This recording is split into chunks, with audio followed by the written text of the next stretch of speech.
Lynette goes for a curse, but I fail to contain the burn damage. There's no way that just happened. I attempted an UltraMoon hardcore Nuzlocke using fighting Pokemon only. A large amount of fighting Pokemon are found on the same route, which drastically reduces my available encounters. For this reason, I'm gonna have to plan out my encounters extremely well. The early game should be pretty doable, as fighting is super effective against loads of early game challenges, but later on I'll have a lot more issues such as Totem Mimikyu, Ribombee, and Kahili. You guys know the rules by now, but here goes. All fainted Pokemon must be permaboxed. There's no leveling past the Grand Trial Captain's Ace, and for the Elite Four, the cap will be 57. In-game items are also not allowed. Z moves are banned, and I must catch the first fighting encounter on each route, and finally, dupes claws. I'll have more on these rules in the description down below. Over 95% of you watching are still not subscribed. It only takes a second, but really helps me out. Thank you so much. Let's get into the video. Alolan Linoon once again attacks me, and I pick Litten as my starter. This is because Rowlet's flying and eventual ghost typing will make this challenge quite a bit harder. After running into these intergalactic Star Wars NPCs, I take on my true rival, Teacher Emily. I'm always the most scared of this battle, as she'll always have a super effective counter to your starter. My first Firefang ends up flinching Poplio, and the second one somehow does too. The last shot even ends up being a crit, and we somehow take Emily down. I grab Tauros' tail and get stopped by the hottest upcoming rappers in town. I grab Life by the horns and then find my first encounter, a Makuhita. I catch her and name her Jackie, whose nature is gentle. With Jackie on my team, I feel brave enough to take on the very first island trial, Totem Eradicate. I go for a Force Palm and easily score the one hit. Not a bad start at all. I then somehow end up finding a Hawlucha instead of a Mankey on Route 3, and I am sure not complaining. I name her Bruce, whose nature is naive, which is pretty great. I then take on my first proper rival battle against Hao. I lead with Bruce and go with Wing Attack. One hit isn't enough to score the win, but the second one easily does. Noibat can't handle a single attack from Bruce, and Hao then sends out Pikachu, so I switch out into Jackie just in case. I go for a fake out first and do some solid damage, and I then finish him off with a Force Palm. Taking Hao down wasn't enough for me, so here comes his grandpa. I take on his matchup by going with Bruce. I set up with Hone Claws here just in case. I go for it twice and then start my sweep using Aerial Ace. Makuhita is sent out next, but he stands no chance against an Aerial Ace. Although he lives on just 1 health, obviously Crabrawler goes down too, and there goes our very first Grand Trial. I then run into Alolan Oak, after which I go for some Mantine Surfing. This is by far my favorite minigame in all of Pokemon, and I could have probably finished this video way earlier if I didn't spend all my free time doing Huntail Spirals. I find Crabrawler in a bunch of berries, so I catch her and call her Chuck. Her nature is also naive. I then take on Hao yet again in an insanely tough battle. I switch out of Makuhita into Bruce and then start setting up with Hone Claws and Roost. I then finally take out Dartrix with an Aerial Ace and sweep the rest of his team too. Nice try, Hao. I then take on the next island trial where I take on Totem Araquanid. Aerial Ace actually does massive damage and Bruce is able to outspeed him too, so he somehow survives a second Aerial Ace and I have to switch out to Jackie. A fake out is more than enough to take Araquanid out and I finish the battle with Bruce. I take no breaks here and head right to Kiawe for the second island trial. I take on Totem Marowak with Bruce due to her hidden power ground. It does great damage against Marowak and ends up being a one-shot on Salazzle. I'm scared of Marowak getting a crit, but I should be fine as long as I roost enough. I even end up getting burned here, but Roost is really strong, so I finally take out Marowak with a hidden power. Only one more island trial left to go before the next Kahuna. Before that though, Jackie evolves into a Hariyama, giving him a massive buff. I then run into my favorite brand of toothpaste, Colgate, and with my new fresh smile, I take on the Lush Jungle, the final island trial. Here we come, Totem Lurantis. She's not able to harm Bruce much here, so after setting up with Hone Claws, I go for an Aerial Ace against Lurantis, which ends up being a one-hit. Bruce, you're actually doing insanely well. Kecleon stands no chance here either. Only Olivia's left to go on this island, but her rock typing is not ideal. We should be fine against her, so let's see what we can do. I lead with Fake Out to do some damage here, and then go for a Force Palm against Anorith, which ends up doing some good damage. The next hit is easily enough to take him out. Lileep is really bulky, but even though it looks like we have no chance of getting a 2-hit, I guess the first shot was a low roll, as the second one easily ends up finishing Lileep off. I go into Hariyama and start off with a knockoff because I thought it would knock off his Z-Stone, but I was completely wrong. Force Palm nearly knocks out Lycanroc here, and he goes down soon after, scoring us the win against the second island's Kahuna. We're halfway there guys, let's keep on going. I forgot Stuffle was a fighting type, so I go back and add her to the team. I catch her and name her Donnie. Her rash nature does not help us out here. She does evolve into a Beware though, who is an absolute beast. We end up safely making it to the next island, but we have a rough start against Hao. His Dartrix is not getting any easier, but Donnie's added tankiness lets her eat super effective hits like it's nothing. This lets her lower Dartrix's defense to nearly nothing, which lets me send out Bruce to safely set up. After she fully sets up with Hone Claws, it's time for Dartrix to go. This battle gets relatively easy from here on, as with her fully buffed attack, nothing's getting past her. And just like that, we beat Hao yet again. After that epic win, I find my next encounter in the form of Pancham. I name her Steven, whose naughty nature is amazing, as her attack stat is gonna be absolutely insane. She evolves into a Pangoro right away, and what a team of beasts this is. With her in my team, I feel invincible, and so I head right to Mount Hokulani where I take on Sophocles' trial and try my luck against Togedemaru. I lead with Donnie here and start off with Hammer Arm, which ends up hitting a spiky shield. I once again don't hit the Hammer Arm, but at least I hit it on the next turn. It does insane damage against Togedemaru and leaves him with less than half health. After Donnie tanks one more hit, it's nearly over for Togedemaru as he's on such low health. I should have been fine here, but Togedemaru gets a crit. I should have listened to Flygon and played around the crit, but there's nothing I can do anymore. I am so sorry, Donnie, this sucks. I can't lose hope here though, so I send in Steven to finish this off. I go for a bullet punch, but somehow Togedemaru tanks it well. What a champ. Steven then does land a karate chop, which finally finishes him off. Well done. But after that mistake with Donnie, I switch out to Bruce to make sure that doesn't happen again. I eventually take down Skarmory and win, but it doesn't leave me with a smile on my face after what happened to Donnie. There's nothing I can do though, so we just have to move on. I run into the bane of my previous Gen 7 run, Guzma. He sends out Golisopod while I go for Bruce.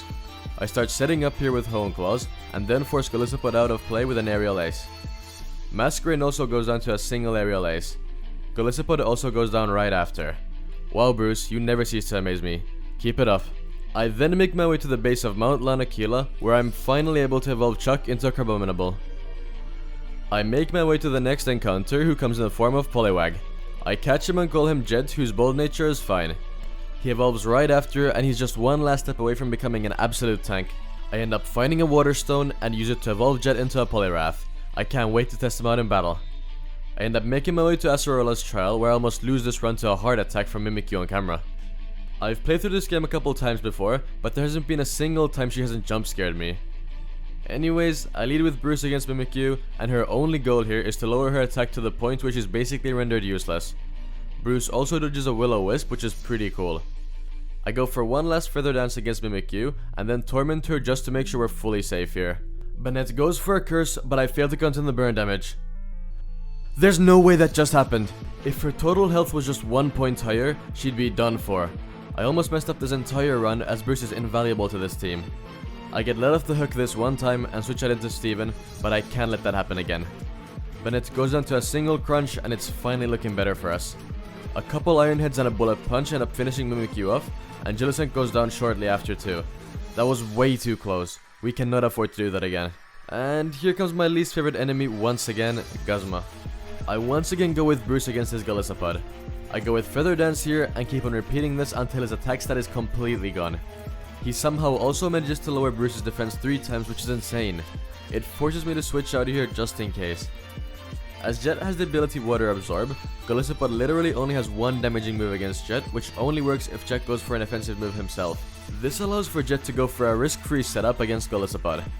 I go for a Belly Jump to max out his attack stat, and then go for a massive Rock Slide, which forces him to switch out. Masquerain manages to hit an Air Slash, but Jet lives on just 5 HP, after which he completely annihilates Masquerain with a Rock Slide. I don't want to risk being outsped or missing here, so I switch to Jackie to do some heavy lifting. I start off with a Fake Out as usual, and then hit him with a super effective Fire Punch. This works insanely well as it ends up burning him too, and at this point it's game over for him. Bye bye Pinsir. I switch into Chuck due to her having high health, and then go for the finisher against Golisopod with Pursuit. But he ends up surviving on just a sliver of health. I get really paranoid here, so I switch out into Steven. Every single one of his Razor Shells have lowered my team's defense so far, and what even are the odds? Steven's Bullet Punch allows us to safe win though, and there goes Guzma. There's not really much more to do here apart from take on the third Kahuna, Nanu. I lead with Steven here due to her typing and go for a Crunch against Stabile. The second one easily finishes her off. Since Krokorok has Intimidate, I came prepared with an Adrenaline Orb which doubles my speed when intimidated. It turns out that I did my calculations wrong though, as I can't outspeed either of them, but at least I managed to eventually get the win with a couple of brick breaks. Only one Kahuna left to go. That was an amazing job, team. I then make my way to the Aether Paradise, where I'm tasked with the goal of taking on UltraMoon. Before this though, I ran into one last Necrozma battle, and I am not excited for this one. As usual, he sends out Golisopod, but now it's time for Jet to shine. This is once again an absolutely free setup, so that's what I go for. I put him to sleep and then take him out with a rock slide. At this point it's basically a free win, as his entire team ends up falling to rock slides. I'm so glad we finally got a clean sweep. Well done, Jet. After perhaps the longest and most dull cutscene in Pokemon history, the time has finally come to take on UltraMoon. Let's see what you can do. I lead with Bruce and go for a Torment on Clefable. I do this to allow for an easy and sweep KO by utilizing Protect. After Clefable goes for Moonblast, I switch out to Steven and I Protect. I then go for an Iron Hit to deal some massive damage and score the one-hit KO. I was not expecting that. Even Beware falls to one hit, which is absolutely amazing. Lilligant somehow survives a Brick Break and hits back with a Petal Dance. Steven, no! Yet again my heart is pounding through my chest as Steven is left with just 3 health. Now that Melodic's up, I switch to Jet due to her Water Absorb. I try and put Melodic to sleep, but I miss.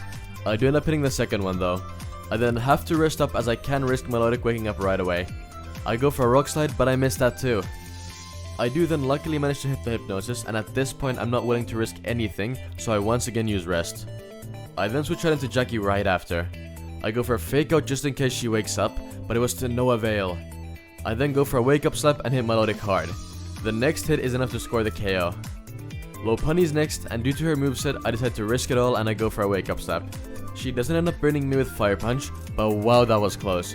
You did well, UltraMoon. Just kidding. Better luck next time though. As always, Lily shows us her new Zumba routine. Very nice, Lily. Very nice. I now make my way to the 4th and final destination, Poni Island.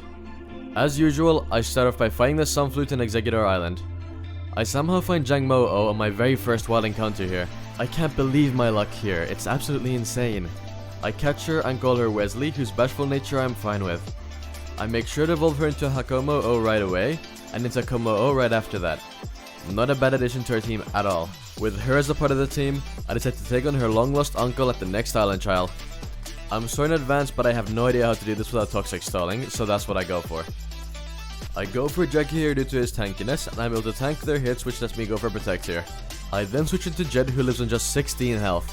Komo-O finally goes down to poison damage, so I switch out to Steven here. She tanks and Nair Slash pretty well, so with her Citrus Berry, I feel confident enough to go for the Torment. This gives me a safe switch into Chuck. She tanks a Dragon Pulse well, after which she goes for Protect. A single Ice Punch ends Noivern's career, and just like that, we're on the way to the very last island trial. Before this though, I make my way to the Altar of Moon here, where I'm faced by Dawnwing's Necrozma. I go with Steven here due to her typing, and literally just one payback is enough to finish Necrozma off, and just like that, it's time to head to the Ultra Megalopolis. I hop on the back of Solgaleo, and we dash through the space-time continuum to finally reach the home of Ultra Necrozma. I came seriously prepared here, and I have a super cool strategy here. Psych! I go with Steven here, and I lead with Endeavor. Focus Sash lets her live on just 1 health, and Bullet Punch easily finishes Necrozma off. How exciting, am I right? The Mina battle isn't very interesting either, so I'll quickly gloss over it. I fully lower Moa's attack with Feather Dance, and then set up using Work Up. I then sweep through her entire team using Aerial Ace. How fun, Mina. I thought you were supposed to be tough. I actually managed to find a way to get the island scans to work on an emulator, which is insanely good as this lets us find new encounters. I end up finding a Monferno who'll be insanely handy later on. I catch him and name him Donnie in remembrance of our long lost Beware. May you rest in peace. His nature is also quirky, which I'm fine with. He evolves into an Infernape right after, who will be insanely helpful to our team. And now for the toughest challenge so far, a fairy Pokemon with insane special defense and speed which are also doubled. She also has the exact counter for my only chance against her with Donnie, as she has an Okaberry and Pelipper's ability is Drizzle. For this reason, I have no choice but to go for Toxic yet again. I'm so sorry, but I actually believe there's nothing else I can do. I switch out to Jackie here, and I so stupidly don't realize Shield Dust blocks the flinch from Fake Out, and this ends up resulting in Jackie's demise. I'm so sorry, Jackie, I really did want better for you. I now seek my revenge as I send out Steven. I go for Protect to start off, and then the hardest Bullet Punch ever to bring justice to Jackie. Pelipper also goes down pretty easily, and there's only Hapu left to go.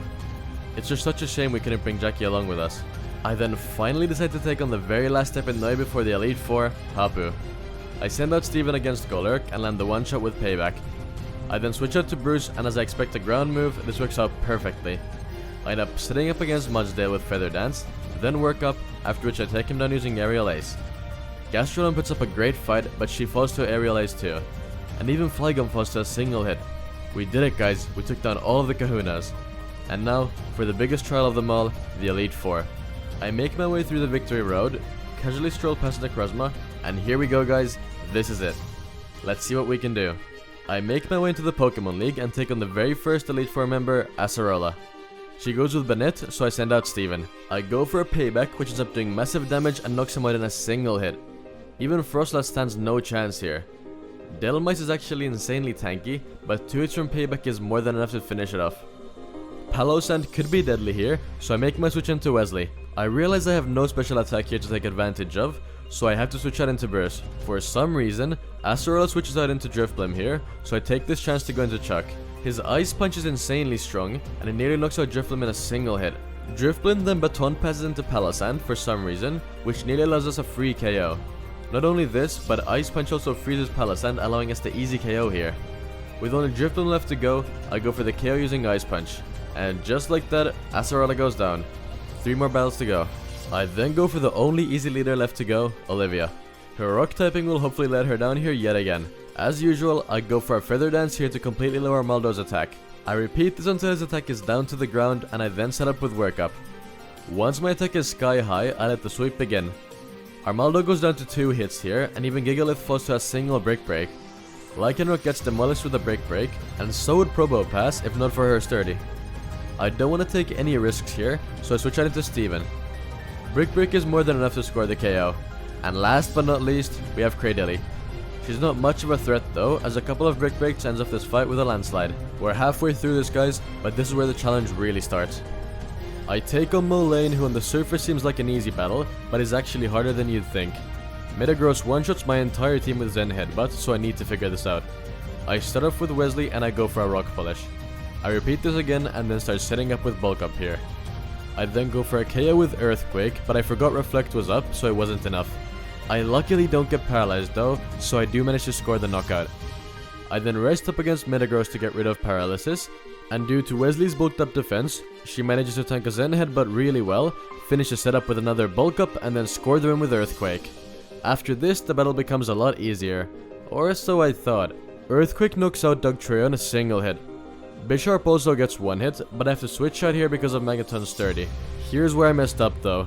I wanted to do some quick damage against Magnezone with Steven to get rid of its Sturdy, but I didn't even go for Bullet Punch here as I thought he'd survive 2 hits, but I was wrong. I'm so sorry, Steven, I really am. I then send out Donnie to finish this battle off. I go for an Earthquake which nearly finishes Magnezone off, and after a couple more hits, it's finally over. And now, for the biggest challenge so far, Kahili. Brave Bird one-shots literally everyone in my team, so the only way I managed to find out something that even had a chance of working was by sacrificing Bruce. Let's give this a shot. I start off by using Feather Dance against Braviary. I go for it again, and then after being left on just 14 health, I finish Braviary off with a Stone Edge. I then go for a Feather Dance against Mandibuzz and say my goodbyes to Bruce. Thank you for everything. I then send out Wesley and I start setting up. I first go for a Rock Polish and then go for a Bulk Up till my attack is fully maxed out. I then rest up and start the sweep. Toucanon goes down to a single Rock Slide, and so does Oricorio. Only Holucha's left to go, and you guessed it, it's game over for him too. See you later, Kahili. Now for the battle we've all been waiting for. Let's see if I can become the very first champion of Galar. Here we come, How. I lead with Jet against his Alolan Raichu and go for an Earthquake. It ends up being a low roll and doesn't kill. But as How goes for a full restore, we get a second chance and we manage to get the KO. He then sends out Decidueye, who wastes his Z move against Jet, which is perfect. You did great, thank you so much. I then send out Wesley and once again I start setting up. I first go for a Dragon Dance and then set up with Bulk Up to lessen the damage of Spirit Shackle. I then rest up and finish the setup. Let's see what we can do, guys. Here we go. I go for a Dragon Claw against Decidueye, which ends up being a 1-hit. Crabominable is up next, but he stands no chance here either. Even though Noivern would be a big threat, Wesley's speed boost allows him the easy KO. Tauros intimidates Wesley, but that's not enough as the Dragon Claw still easily scores the KO. And there goes Vaporeon too. You did amazing, Wesley. I hope you guys enjoyed watching the video as much as I enjoyed playing it. Make sure to like and subscribe if you made it this far into the video, and I'll see you guys later. Peace out.